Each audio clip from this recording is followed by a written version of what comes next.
America మాజీ అధ్యక్షుడు Donald Trump కు భారీ ఊరట లభించింది. రహస్య పత్రాలకు సంబంధించిన ఓ కేసును ఫ్లోరిడా న్యాయస్థానం కొట్టివేసింది. అభియోగాలు దాఖలు చేసిన ప్రత్యేక న్యాయవాదిని చట్టవిరుద్ధంగా నియమించారని ట్రంప్ తరపు లాయర్ చేసిన వాదనతో కోర్టు ఏకీభవించింది. నేరాభియోగాల విచారణల నుండి మాజీ అధ్యక్షులకు మినహాయింపు ఉంటుందని సుప్రీంకోర్టు తీర్పిచ్చిన కొద్ది రోజులకే మరో కేసులోనూ ట్రంప్ కు భారీ ఉపశమనం లభించింది.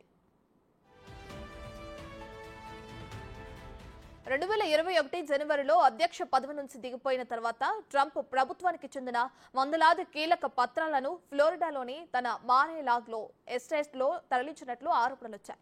అయితే శ్వేత సౌధాన్ని ఖాళీ చేసేందుకు తక్కువ సమయం ఇవ్వడంతో ఆ హడావిడిలో పత్రాలు వచ్చుంటాయని ట్రంప్ కార్యాలయం అప్పట్లో ప్రకటించింది.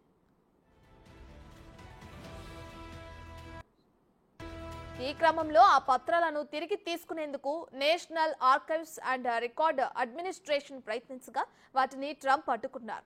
2022 జనవరిలో FBI అధికారులు ట్రంప్ ఎస్టేట్లో సోదాలు చేపట్టారు.